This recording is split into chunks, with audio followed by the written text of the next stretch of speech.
EEE 145, Chapter 6, Protection Fundamentals 2.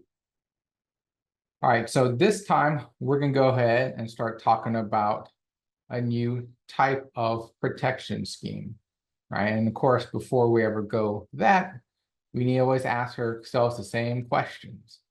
Remember, what is our goal for protection engineering, right? What is the scheme we need to do? Well, remember, we always need to disconnect the faulted area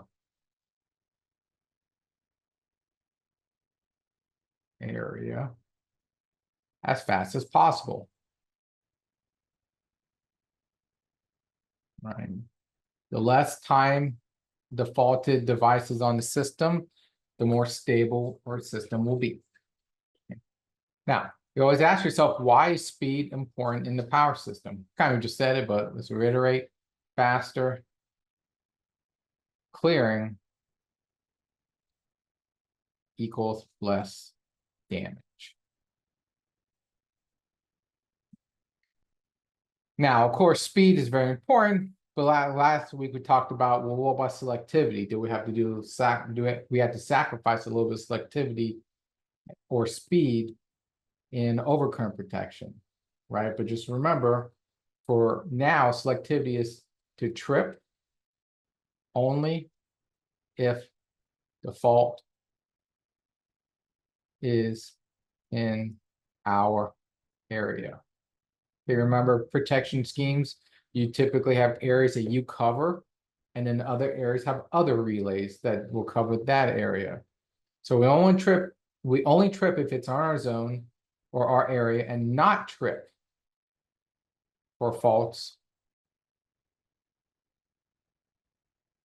outside our zone or area. Okay. And kind of alluding to this, what we call zones of protections, they're designated areas.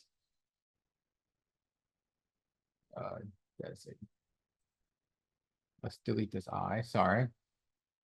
Designated areas, or sorry, designated zones, right? Our relay is responsible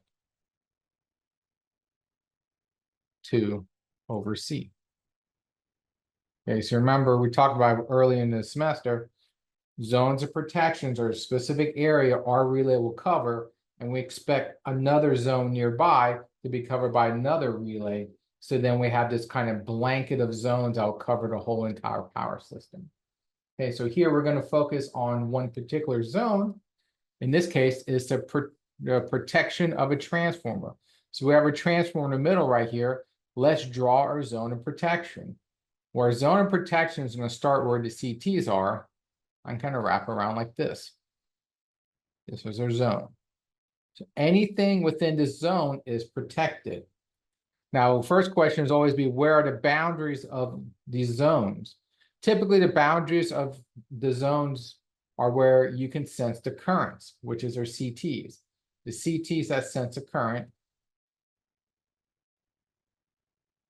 are the boundaries. The reason why is, if you have a fault outside beyond what the CT can read, then you just can't get that information, right? So the CTs is always going to be the electrical boundaries of all your zones. In this particular case, you see is below and above both breakers. Okay. Now, here we know where a zone of protection is. Let's draw a specific relay to show, well, how do we connect a relay to protect a zone of protections, right? So we're going to use something called an 87 relay, which is the differential relay. Talk about that in a second. And we'll connect both CTs to it. So now this relay can make a decision on either the current coming from the high side of the transformer through the CT or the low side of the transformer through the CT. And if this relay senses something's wrong within our zone, so remember, this is our zone, we need to do something. How will we isolate our zone from the rest of the power system? Well, it's easy. You just trip all circuit breakers surrounding our zone. Or not surrounding, or within our zone. Okay, so typically each entry point to our zone will have a circuit breaker to turn on and off, and we just trip all the circuit breaker within our zone and we'll fully isolate from the system. Okay. So let's go ahead and kind of think, well, let's analyze what would happen if we have this zone of protection active. So let's redraw our zone of protection. Okay. So we have a relay. Again, this is the 87 relay looking over our zone. And we have a fault on a low voltage winding of the transformer. So it's going to be right here. This is our fault. So first question is, what device will detect the fault? Well, for sure, the 87 relay will. Okay. The next thing you always ask yourself, is this fault inside our zone or outside our zone? So you can see it's within the CTs, which is our boundaries. So this is a yes. It's in between CTs. Therefore, it's internal to our zone. And now, because it's internal to our zone, what do we need to do? Right? The circuit breakers should trip to isolate the transformer, which is a fault. That's the problem, right? The transformer has a fault inside it. We isolate the transformer from the rest of the system.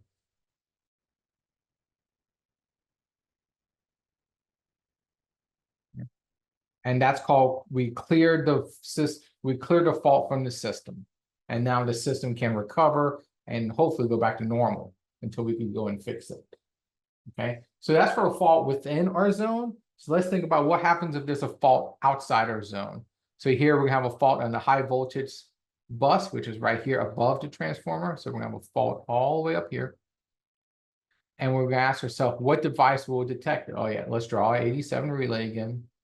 Okay.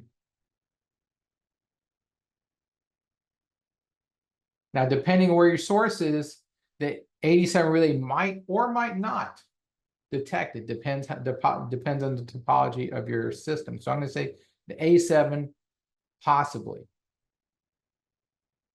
Okay, it could possibly detect it, but we can't know for sure. Right?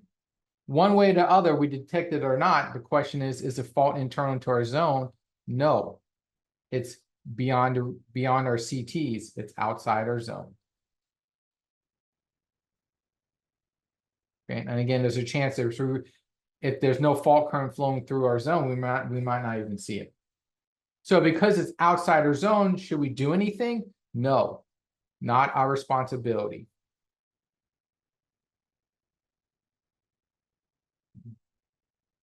There is another relay for this bus protection, and we'll let that relay operate and do its work, right? It'll be a misoperation if we trip for something outside of our zone, because now we're just taking off more equipment and more customers than we need to be, and you could get in trouble for that. Okay, so that's a general idea of zones of protections. So now let's start talking about, well, how can we differentiate a fault inside our zone or outside our zone? So remember, here's a differential relay. We have CTs wrapped surrounding the protected device. So we have like a little CT bubble here. So what's the easy way to check if our system internally is compromised? Well, let's just check current. Okay, we should know that if we have a fault internal to our system, a large amount of current is going to rush into the device and feed the fault, right? Under normal loading, okay, the current in, we'll say I in should equal I out. Right? Now, if we have so much current flowing in, we have to have the same amount of current flowing out. Right? That's just basic physics. And what is that circuit principle called? Kirchhoff's current law, right? All currents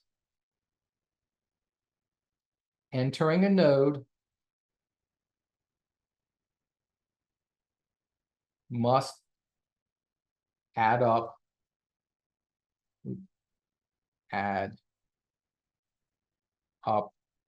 to 0. No questions asked. That's just basic physics, conservation of energy. So our device, our zone is like a giant node in circuit analysis sense, where all the current coming in from one side of the node must equal the current coming out. So current coming in, IN, must equal the current going out if we're operating normally. Okay. Now, what would happen?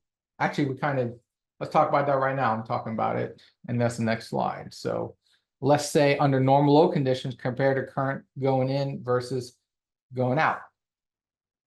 Here we have I load 1 that goes into our device. We got I load 2 that goes out of our device. Okay. Now, here we'll check, and we do a circuit analysis in either computer simulation or by hand. We'll eventually notice, oh, both things are equal, right? Again, this is just basic physics. Electrons going in must go out. You can't just current can't magically appear or disappear into a device unless something's wrong with it, right? So in this case, I1L must equal I2L. So the loads are equal. Now, the relay, how can we mathematically or program the relay to do this? Well, it's easy. The relay just takes the difference. That's why it's called a differential relay. Mathematically, it takes IL1, subtract IL2, and they should be equal to 0 for normal loading, so we don't have to trip, no trip. Okay. Now this is on, and again, 99.99% of the time, you're going to be under this normal loading conditions, nothing would ever happen. Right now, the question is, what happens if we have an internal fault? Right, and this is the issue now. So somewhere in here, we're going to have a fault inside our zone. Now, we already know from the previous slides, we're expected to trip offline. So mathematically, how can we force this to happen? Okay, well, again, let's do the current comparison. The big trick for a fault is current will feed into the fault from all directions. So you have fault current flowing from outside into the fault. And normally current will flow out to the load, but because the fault is shorting the load away, current will actually flow from the load back into the fault, at least temporarily. So just remember, fault current will sink into it from all directions. Okay. So now let's compare. Well, for sure, with a fault, IF1 and IF2 are going to be much bigger unless your system is perfectly, so unless by pure chance your device is completely dead center in the power system, your current will be different from both sides.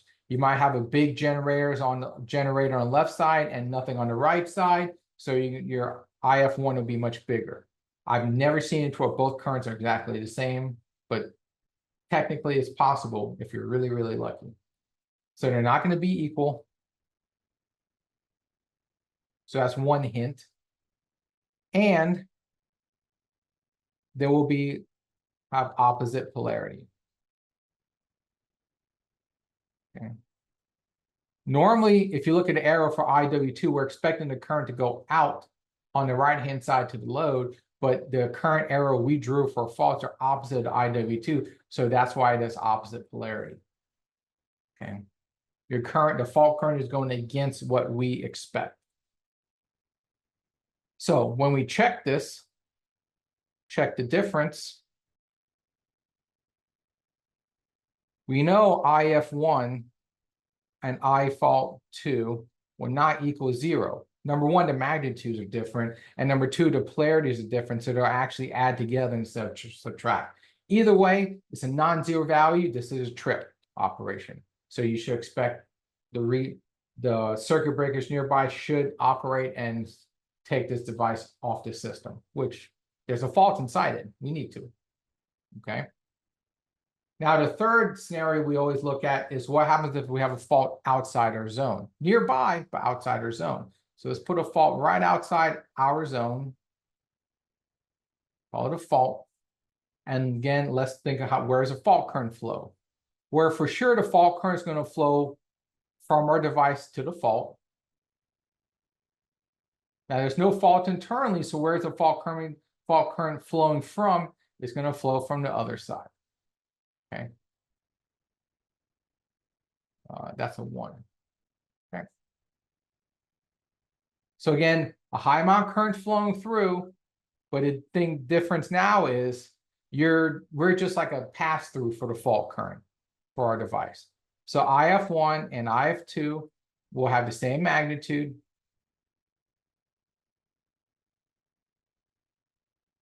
Again, current cannot just magically appear or disappear inside the device. So if 1,000 amp flows in from one side, 1,000 amp is going to flow out the other side.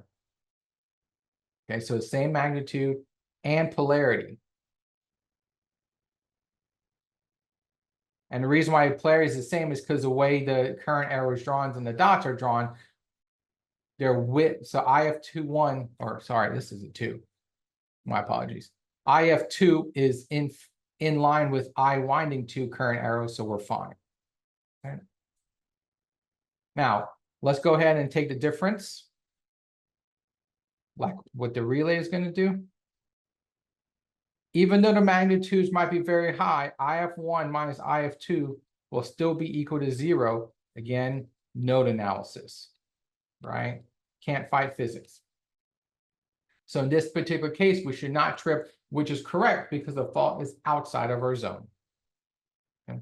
So that's pretty much the basics of differential relaying. We could go into more detail about what's inside the relay itself and how does it operate. So here inside the relay, you have a coil, and the coil will sense current. And then through node analysis right here, we could create that difference, that subtraction method. Okay. Now, because we're subtracting 2 currents, you will always need at least 2 CTs to create a zone. You could have more, but the minimum you need 2 CTs and the differential relay itself. Okay. Now, the question is the relay input consists of 2 currents, I1 and I2 is labeled. What calculation does a differential relay actually do to trip or not trip? So the current flowing through the relay coil is called IOP for operational current. Some people call it differential current. Okay. This does a subtraction method. It's I1 minus I2, and that should equal 0 if both I1 and I2 are equal to each other. Okay, so this is taking the difference. Taking the difference. Another way to think about it is we have node A right here. So this is node analysis at point A. Okay, so you're just adding up all 3 currents, it should be equal to 0. Now, if we have an external fault right here, let's make this a different color. So we have external fault here. Where's the current going to flow? Well, here you're going to have a lot of current flowing this way. You have a lot of current flowing this way, which is going against our polarity arrows right here. So then this current will flow this way and this way. If you take a look at node analysis A, there's going to be 0 amps flowing down through the operating coil because wherever current flows in one side from I2 will be forced out on I1 through the CTs. Okay, so in this particular case, I operation is going to be I1 minus I2, which are going to be 0. And this is a no trip scenario. Okay. So just remember the CTs mirror the direction of the current and the magnitude just at a lower scale, but it's still considered like a current source where it's going to push and pull the current through. Okay. Now let's talk about what happens when you have an internal fault. Which way do the currents flow now? Okay, again, still have our, let's do orange this time. we still have our node A right here. Okay. So what's the calculation the relay is going to do? Again, it's going to do operation is equal to I1 minus I2. Okay. Now we have a fault internally. So let's do an internal fault, which is going to be right here. And which way would the current flow? Now remember, the current's going to flow towards the fault from one side and into the other. So the first current on the left is in phase of I1, so the current will keep flowing in the direction of I1 on the relay side. Current is flowing against I2, so it's going to follow suit and go against I2 in the relay. Now notice that both currents are flowing into A, so it must mean that you're going to get the doubled amount of current flowing into here through the coil. And this would be I1 plus I2. You're going to have to add them up. Okay. So let's mathematically follow this through. You have I operation. The traditional is I1 minus I2. But remember, I2 is negative because we're going against our polarity markings because the fault is internal to the zone. Therefore, I operation is actually going to be I1 minus a negative I2, which is equal to I1 plus I2, which is a non-zero number, so we need to trip for an internal fault. Okay. So again, the big trick now is see how both currents are doubling up at node A into the relay coil, and that's enough current to make the relay start acting and then trip everything offline. Okay. So again, we've been harping back and forth about this differential, current coming in, current going out, right? We have a decent understanding. Here comes the design example I want you guys to do. So we'll take a 20-minute break, and I want you to think, we have a transformer. We need to make a zone of protection. We have my 87 relay right there. I just want you to figure out what are the CTs for the high voltage side and the low voltage side. Okay. So we're kind of putting you a little bit on your own to try to see if you could figure it out. So here you have CT1. So here I want you to figure out what is CT1 going to be. Now remember from previous lectures, how do you calculate your CT ratio? What's the ideal one? Well, you have to figure out your load current. You have a transformer, 69 kV in the high side. It's a 20 MVA transformer. You should know how to figure out the load current based on those two numbers. Once you figure out the load current, figure out design the best CT ratio to be close to 5 amp secondary without going over. So figure out the CT ratio for the top high voltage side. Come over here, figure out the CT ratio for the low voltage side just as well. Okay, so you have CT2 right here. What is going to be that CT ratio? Again, do the same thing, except you're going to be losing your low voltage 13.8 kV to figure out your low current. Okay, and we'll come back and we'll kind of take your design, ring it through a couple of tests to see if it's solid or not. Okay, so again, take a 20-minute break. We'll come back after you figure out this problem and we'll check the answers. So see you soon. All right, welcome back. So let's go ahead and check your CT ratio settings or design for this transformer differential protection. So as first off, remember CT1 is on the high side. Low current is always going to be three-phase MVA divided by square root 3 times your line-to-line kV. In this case, it's 20 MVA divided by root 3 times 69 kV. I had 167.3 amps.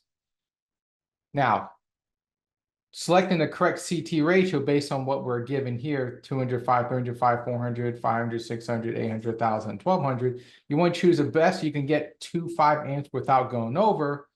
So the easy thing is, well, look at 167, closest thing I have is 200. Anything above them is going to be even less secondary current, so I just have to pick 200 to 5. Okay. You'll never get a perfect CT ratio, so you just got to pick the best you can. And typically increments of hundreds or 50s if you have a lot of options. Okay, so that's your high side CT of 200 to 5. We go ahead and do a similar idea for the low side of the CT2. So again, I load, the current is going to be your three-phase MVA divided by square root 3 times your KV line to line. In this case, it's 20 MVA divided by square root 3 times 13.8 kV. You do 13.8 kV because we're on the low voltage side. Okay, every time you look at a transformer, you can have a high voltage and low voltage side. So this is going to be equal to 836.7 amps. Another way you could have done this, you know, the ratio is exactly 5-to-1. You could have took 167.3, I believe, multiply that with 5 and get 836.7. Either way it works. So now looking at 836.7 amps, select the best CT ratio. Now looking at it, you'd be tempted to do 800 to 5, but that won't work because if you do 800 to 5 and you're pushing 836 amps, you're going to be about a little bit over 5 amps, maybe like 5.5 amps, which will eventually overload the relay. So you don't want to do that. You always want to make sure you're underneath 5 amps. So you just have to go to the next available CT. And in this case, it's 1,000 to 5. So I would choose my CT on the low voltage side to be 1,000 to 5. Okay, so those are your two CT ratios that we have designed. Now let's go ahead and test the design. So here we got the same transformer. I'm going to draw in our CT ratios. We had 200 to 5 on the high side. And then we had 1,000 to 5 on the low side. Now let's go ahead and do our analysis. Right, this is basically a easy way to double check to make sure your CT ratios are sized correctly. So let's calculate the secondary currents under normal loading conditions. So I secondary, which is what's going into the relay, 1, is equal to the load current, which is 167.3 amps. We calculated it previously, divided by 200 to 5 is a 40 to 1. So we could just type in 40. Right, you literally just calculate 200 over 5 is 40.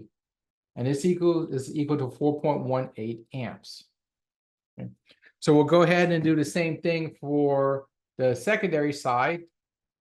For the low voltage secondary side, I secondary 2 is going to be equal to the low voltage current, which is 836.7 amps loaded. And 1,000 to 5 CT ratio, if you divide it out, it's going to be 200 to 1. Number crunching that, you'll also get 4.18 amps. So you can already see that these are equal, so you know nothing's going to happen, but we could draw it out. We could do our calculation for our operating current through the coil. It's going to be 4.18 from I secondary minus the I secondary 2, which is another 4.18 amps. That all has to equal 0. So this is no trip, which again, it should not because it's not within our zone. Or sorry, there's no fault to begin with. There's no fault. We shouldn't be tripping the circuit breakers or disconnecting anything. So first analysis checks out. Good job. Low conditions will work. No problem. Next, let's do an external fault test. So again, let's redraw our CTs. So we have a 205 on the high side and 1,000 to 5 on the low side. Now this time we're going to simulate if we have a fault external on the low voltage side outside our zone for 10,000 amps. So this current flowing through here is 10 kiloamps. Okay. Now, real quick before I even get started, it's a 5-to-1 transformer ratio. So I know coming in from the high side, it's going to be 5 times less. It's going to be 2,000 amps or 2 kiloamps coming in from the high side. That's just basic transformer ratios and a little bit of fault analysis. Okay, so let's go ahead and calculate the secondary current as the fault is going through. So here you have I secondary 1 is equal to 2,000 amps, right? This is a fault current on the primary side. We calculated that. Divide by 40 or CT ratio. This is 50 amps. So we're going to have 50 amps flowing down here into the relay. Now, I secondary, we're going to do the same thing. So here, I secondary 2 is equal to 10,000 amps, so 10 kiloamps, divided by 200, our CT ratio. This is also 50 amps. So down here, we're going to have another 50 amps flowing out. Okay. a little hard to squeeze it, but there's going to be 50 amps flowing through this line as well. And look at the way the current is flowing. So if 50 amps flows in one side, it's getting pulled by the CT2 on the other side. So you would expect nothing's going to happen in the operating coil, right? Let's do the math real quick. So IOP is I secondary 1 minus I secondary 2. And then the difference is 50 minus 50, which is 0. So there's no trip, right? And it makes sense because the fault is outside our zone. The current should equal out and have no difference, right? Even though you notice that we have 2 kiloamps on the high side and 10 kiloamps on the low side, through the transformer, we could program the CTs to counteract that turns ratio. So as you notice, it all equals out to 0 at the end of the day, okay? Which again is what we expect. It's an external fault. Now, lastly, let's go ahead and check what happens in the internal fault. So we have a fault inside our zone. We have a 10 kiloamps flowing from one side. And then we'll have, let's say, 1,000 amps flowing through the other side. So 1,000 amps. Okay. And I don't have it here, but real quick, I could add that in for you guys.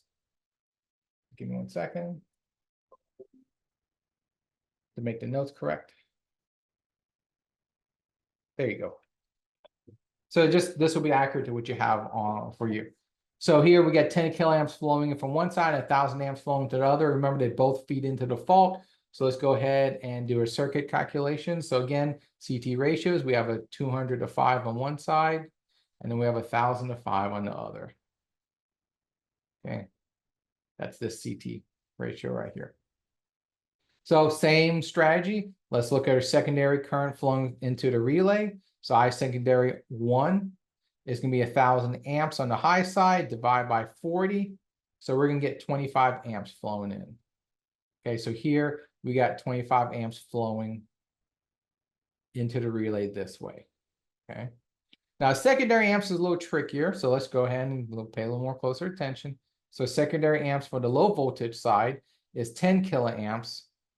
But notice that the current arrow we drew is opposite of I2.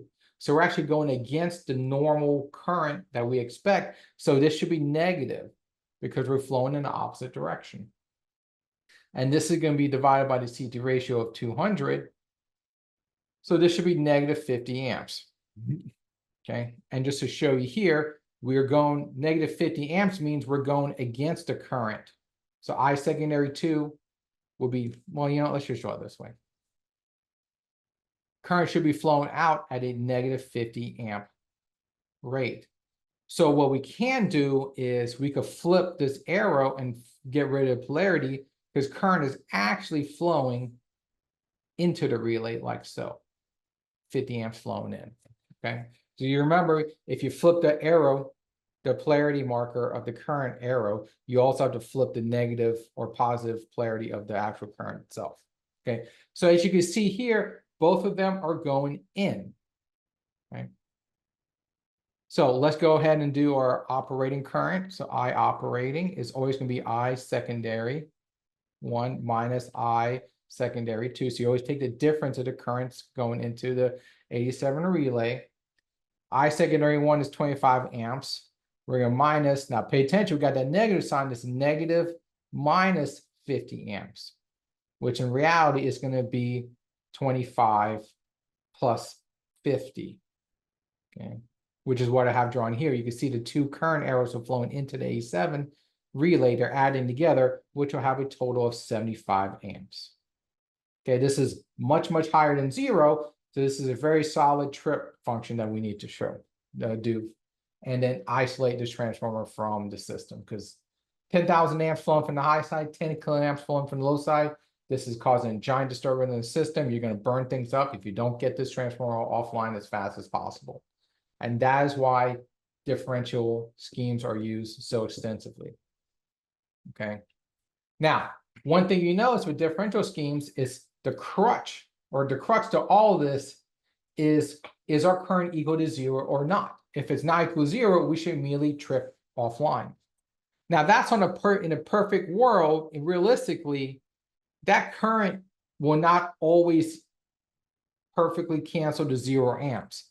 You might have a small error here, some problems there. So in real life engineering, you should never ask for a perfect 0 cancellation, right? So what will be some reasons why the operating current is not a perfect 0 in the real world, where your CTs can be mismatched, okay? We were lucky that the CT ratio is perfectly aligned with the transformer ratio, but in real life, that's not going to happen. So there's some level of CT variation that you're going to have to deal with. Right? Another thing is they could go into saturation if you have really high current. One CT might saturate faster than others, so you'll get kind of a reading that's off a little bit. So how can we mitigate this issue of, not that perfect 0? Well, let's put some buffer. Let's put a little bit of tolerance. So why don't we say, let's trip at a small non-zero value, right? Let's not say we have to equal 0. And if we're like at 0.001, we trip. That's a little too extreme. So let's try a non-zero value or setting, okay? And one good example would be, well, why don't we set I operating the pickup, right? Set the operating pickup to equal about 0.5 amps.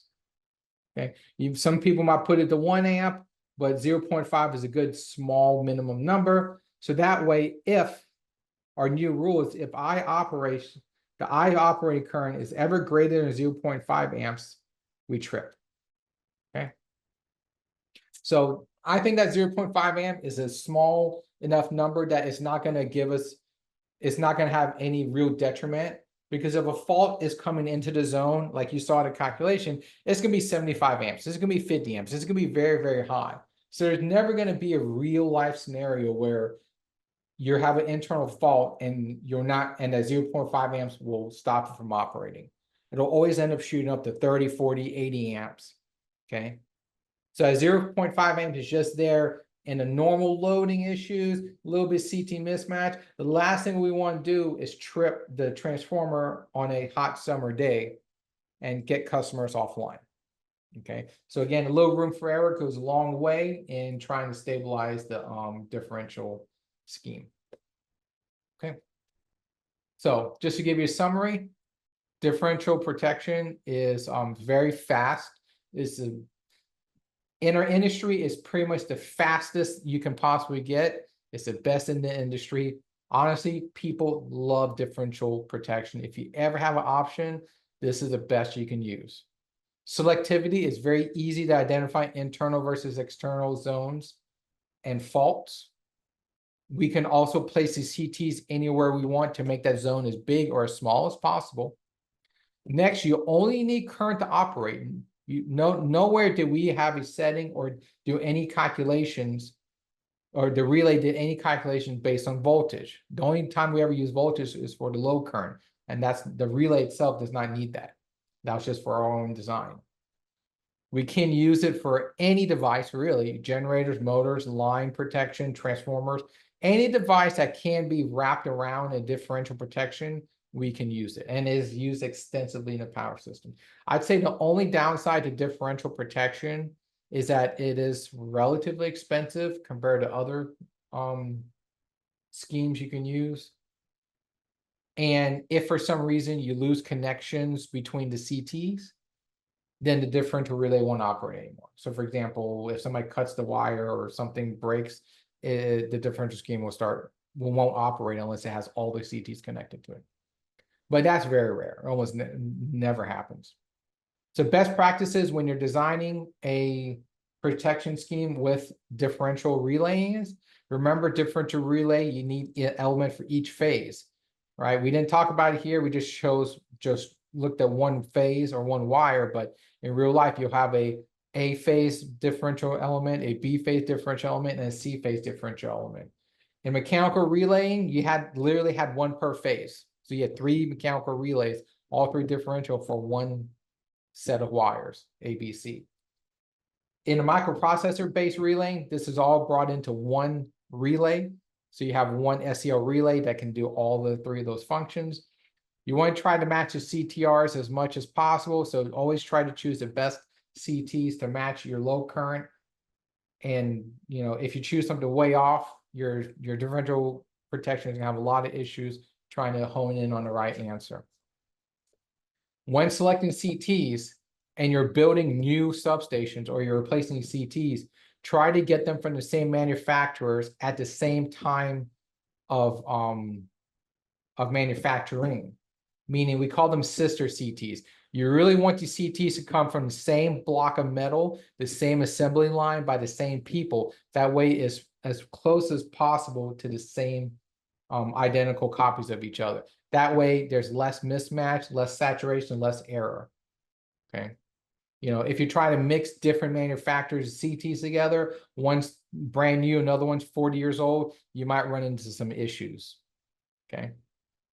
And remember, select your operating current as that pickup to be just about 0.5 amps. You can do a little bit more if you want. General rule of thumb in relaying is don't go below 0.5 pickup. The relay probably won't be able to notice that small of a range. Okay. So that's all I have for differential protection. We'll come back next time and talk about distance protections. So thank you for showing up. I hope you guys have a good day, and we'll catch you later.